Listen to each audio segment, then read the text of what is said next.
Saya akan mengawali video ini dengan materi pertama, akuntabilitas. Akuntabilitas merujuk pada kewajiban setiap individu, kelompok, atau institusi untuk memenuhi tanggung jawab yang menjadi amanahnya, yaitu menjamin terwujudnya nilai-nilai publik.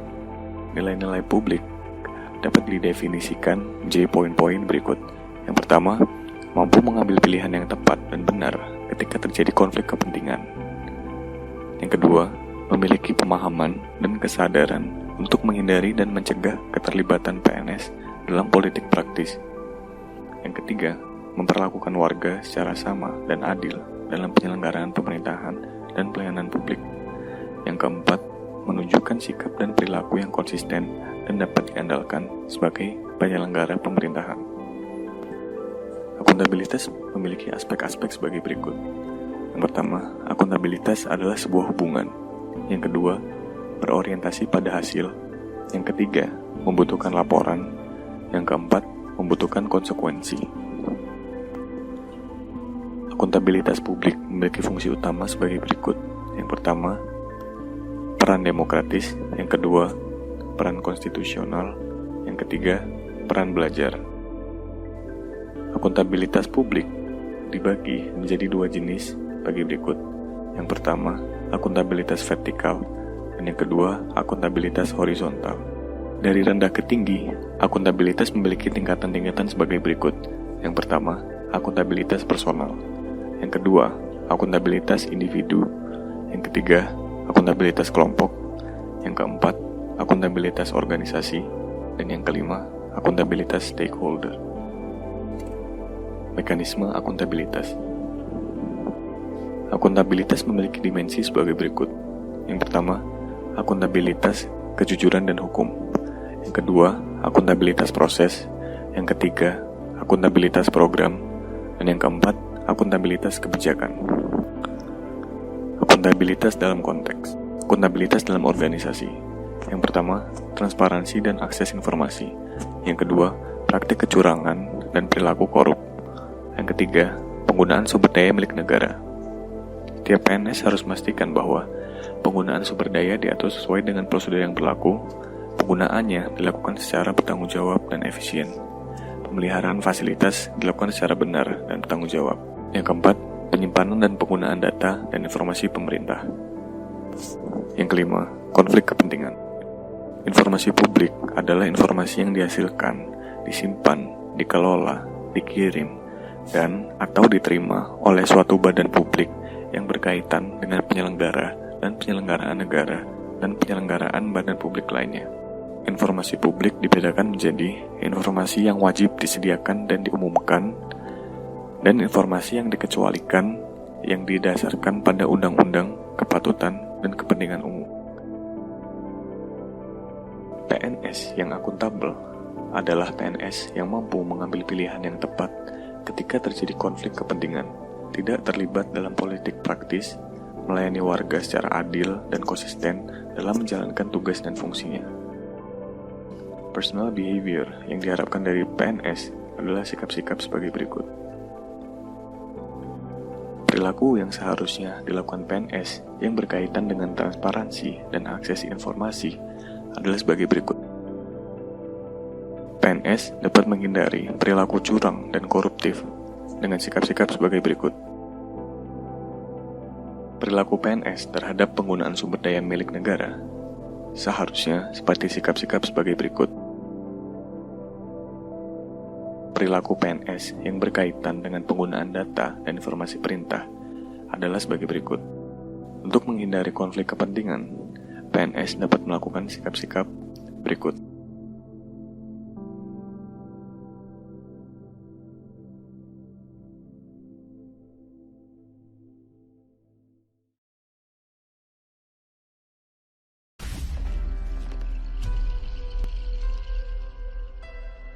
Nasionalisme merupakan suatu sikap politik dari masyarakat suatu bangsa yang mempunyai kesamaan kebudayaan dan wilayah serta kesamaan cita-cita dan tujuan.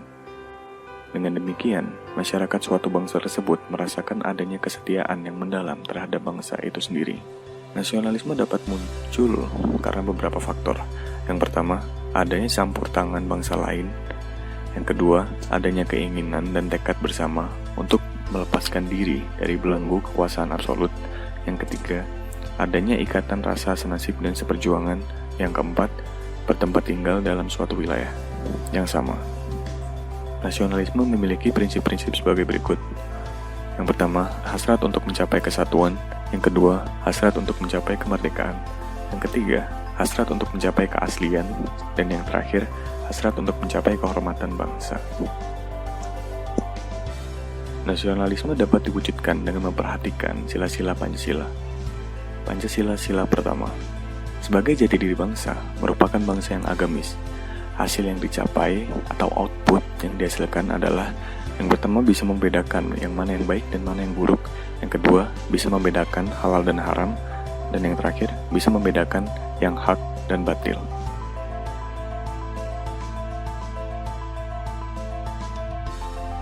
Pancasila sila kedua, sebagai jati diri bangsa, adalah bangsa yang menghormati hak asasi manusia.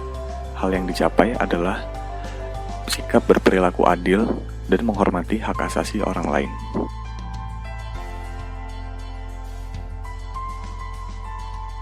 Pancasila sila ketiga, sebagai jati diri bangsa, adalah bangsa yang memiliki cinta terhadap tanah air. Hasil yang dicapai adalah siap sedia membela negara, siap sedia membela kehormatan bangsa, dan siap sedia menjaga kesatuan dan persatuan. Pancasila sila keempat, sebagai jati diri bangsa, berbangsa yang demokratis. Hasil yang dicapai adalah tidak mau menangnya sendiri, sikap tidak ngotot, sikap tidak menghalalkan segala cara, dan sikap tidak berbuat yang merugikan orang atau kelompok orang lain.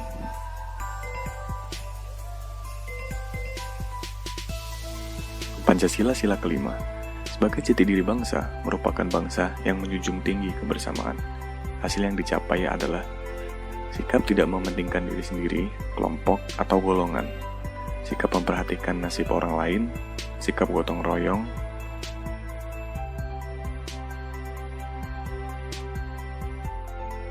wawasan kebangsaan. Wawasan kebangsaan adalah sudut pandang atau cara memandang yang mengandung kemampuan seseorang atau kelompok orang untuk memahami keberadaan jati dirinya sebagai suatu bangsa. Wawasan kebangsaan memiliki nilai-nilai sebagai berikut.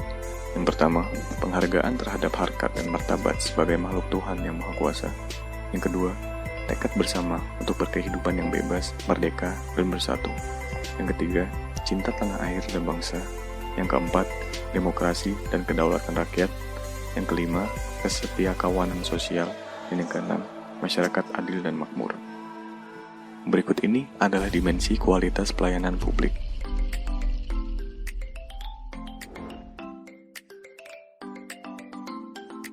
Pelayanan yang memuaskan pelanggan memiliki karakteristik sebagai berikut.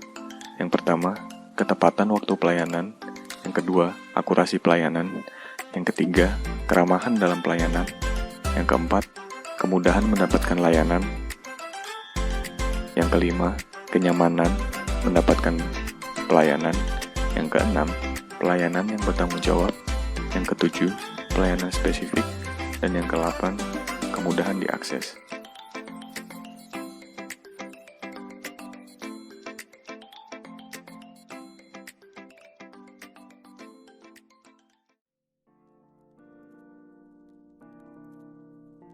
Kita akan beralih ke materi dengan tema etika publik. Etika merupakan sebuah refleksi atas baik atau buruk, benar atau salah, yang harus dilakukan, atau bagaimana melakukan yang baik atau benar, sedangkan moral mengacu pada kewajiban untuk melakukan yang baik atau apa yang seharusnya dilakukan. Kode etik adalah aturan-aturan yang mengatur tingkah laku dalam suatu kelompok khusus. Sudut pandangnya hanya ditujukan pada hal-hal prinsip dalam bentuk ketentuan-ketentuan tertulis. Aparatur sipil negara memiliki kode etik sebagai berikut.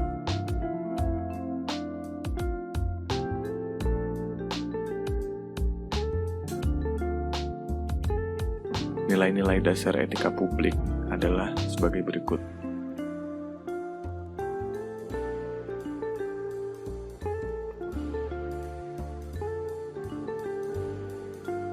Etika publik merupakan refleksi tentang standar atau norma yang menentukan baik atau buruk, benar atau salah perilaku, tindakan dan keputusan untuk mengarahkan kebijakan publik dalam rangka menjalankan tanggung jawab pelayanan publik.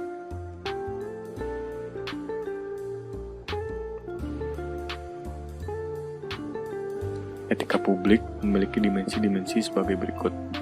Yang pertama, dimensi kualitas pelayanan publik. Etika publik menekankan pada aspek nilai dan norma, serta prinsip moral, sehingga etika publik membentuk integritas pelayanan publik. Yang kedua, dimensi modalitas. Membangun integritas publik pejabat, politisi, harus disertai perbaikan sistem akuntabilitas dan transparansi yang didukung modalitas etika publik. Adapun unsur modalitas dalam etika publik adalah yang pertama, akuntabilitas. Hal ini berarti pemerintah harus mempertanggungjawabkan secara moral, hukum, dan politik atas kebijakan dan tindakan-tindakannya kepada rakyat. Kedua, transparansi. Berarti peraturan, prosedur, pelaksanaan harus jelas dan lengkap dan dapat diketahui oleh pihak-pihak yang melaksanakan. Yang ketiga, netralitas. Dimensi etika publik yang terakhir adalah dimensi tindakan integritas publik. Berarti bahwa pembentukan moral, niat baik yang didukung oleh lingkungan dan pengalaman yang menyediakan infrastruktur etika berupa sarana yang mendorong dan memberi sanksi bagi yang melanggar norma-norma dalam pelayanan publik. Pelayanan publik yang profesional membutuhkan tidak hanya kompetensi teknik dan leadership, namun juga kompetensi etika. Etika publik merupakan refleksi kritis yang mengarahkan bagaimana nilai-nilai seperti kejujuran, solidaritas, keadilan, kesetaraan, dan lain-lain dipraktikkan dalam wujud keprihatinan dan kepedulian terhadap kesejahteraan masyarakat atau kebaikan orang lain. Sebagian besar pejabat publik masih mewarisi kultur kolonial yang memandang birokrasi hanya sebagai sarana untuk melanggengkan kekuasaan dengan cara memuaskan pimpinan. Problematika ini harus diubah dengan mendukung penerapan reformasi birokrasi. Reformasi birokrasi memiliki 8 area sebagai berikut. Yang pertama, manajemen perubahan. Yang kedua, penataan peraturan perundang-undangan. Yang ketiga, penataan dan penguatan organisasi. Yang keempat, penataan tata laksana. Yang kelima, penataan sistem manajemen SDM. Yang keenam, penguatan akuntabilitas. Yang ketujuh, penguatan pengawasan. Yang kedelapan, peningkatan pelayanan publik.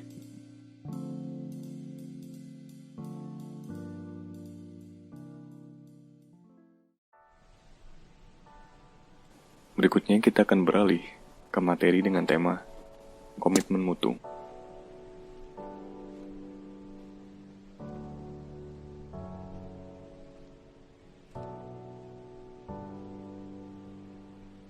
Efektivitas merupakan sebuah indikator yang menunjukkan tingkat ketercapaian target yang telah direncanakan, baik menyangkut jumlah maupun mutu hasil kerja. Efisiensi merupakan tingkat ketepatan realisasi penggunaan sumber daya dan bagaimana pekerjaan dilaksanakan sehingga tidak terjadi pemborosan sumber daya, penyalahgunaan alokasi, penyimpangan prosedur, dan mekanisme yang keluar alur. Mutu merupakan sesuatu yang mencerminkan nilai keunggulan produk atau jasa yang diberikan kepada pelanggan sesuai dengan kebutuhan dan keinginannya, dan bahkan melampaui harapannya. Inovasi muncul karena adanya dorongan kebutuhan organisasi atau perusahaan untuk beradaptasi dengan tuntutan perubahan yang terjadi di sekitarnya. Perubahan bisa dipicu oleh faktor-faktor sebagai berikut. Proses inovasi dapat terjadi secara perlahan atau evolusioner, atau bisa juga lahir dengan cepat atau revolusioner. Nilai-nilai dasar orientasi mutu. Manajemen mutu. Manajemen mutu harus dilaksanakan secara terintegrasi dengan melibatkan seluruh komponen organisasi untuk senantiasa melakukan perbaikan mutu agar dapat memuaskan pelanggan. Kelima pilar di atas memiliki keterkaitan dan ketergantungan yang tinggi. Organisasi merupakan pilar tengah yang membuat kerangka kerja berorientasi mutu. Produk yang bermutu sebagai hasil kerja organisasi diperoleh melalui proses yang bermutu pula, dengan didukung komitmen tinggi dari seluruh komponen organisasi. organisasi tentu tidak akan mencapai target kelembagaan secara efektif, efisien, dan inovatif tanpa ada pemimpin yang kuat dan kredibel.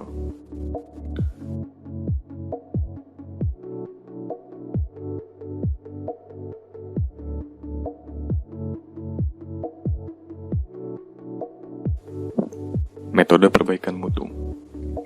Metode Plan, Do, Check, Act. Pertama, plan. Pada tahap ini, dilakukan identifikasi berbagai permasalahan yang dihadapi, penyebabnya, dan solusinya. Do.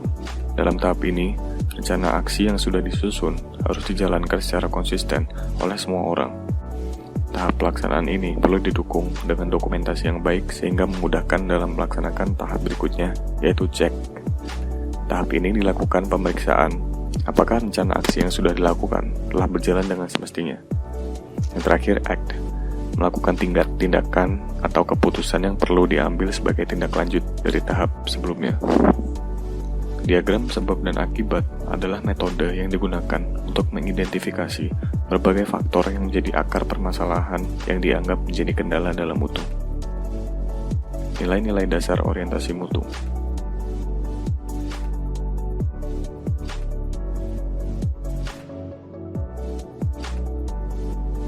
Tanggung jawab mutu. Pada level puncak, memikul tanggung jawab atas mutu layanan institusi secara keseluruhan.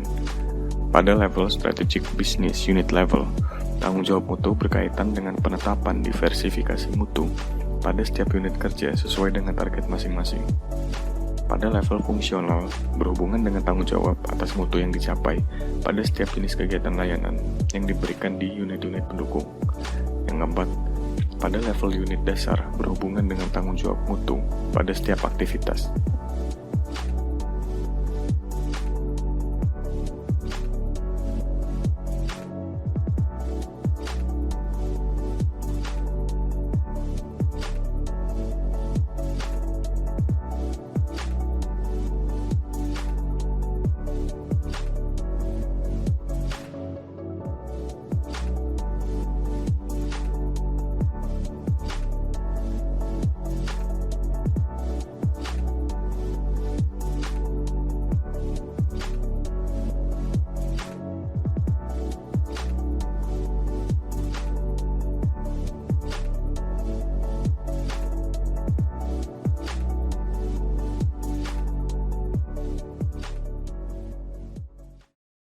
Kita akan membahas tentang perilaku anti korupsi. Dalam materi ini akan dibagi menjadi 2 modul. Modul pertama adalah tentang sadar anti korupsi, dan modul kedua yang judul semakin jauh dari korupsi. Modul pertama, dampak perilaku dan tindak pidana korupsi. Dari segi ekonomi, korupsi dapat menyebabkan pemborosan sumber-sumber, larinya modal ke luar negeri, gangguan terhadap perusahaan, dan gangguan penanaman modal. Dari segi sosial budaya, korupsi dapat menyebabkan revolusi sosial dan ketimpangan sosial.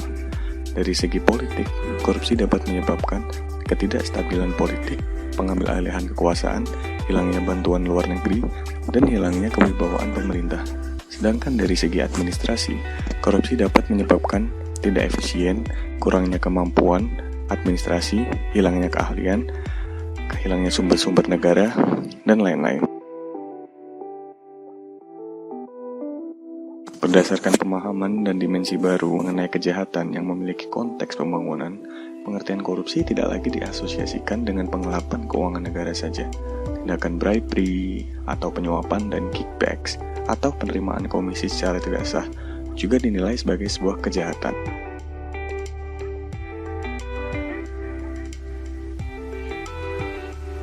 Menurut Simons, tindak pidana adalah tindakan melawan hukum yang telah dilakukan dengan sengaja ataupun tidak dengan sengaja oleh seseorang yang dapat dipertanggungjawabkan atas tindakannya dan oleh undang-undang telah dinyatakan sebagai tindakan yang dapat dihukum. Sedangkan menurut Profesor Mulyatno, tindak pidana adalah perbuatan yang dilarang oleh suatu aturan hukum, larangan yang mana disertai sanksi berupa pidana tertentu bagi barang siapa yang melanggar aturan tersebut. Korupsi memiliki ciri-ciri sebagai berikut.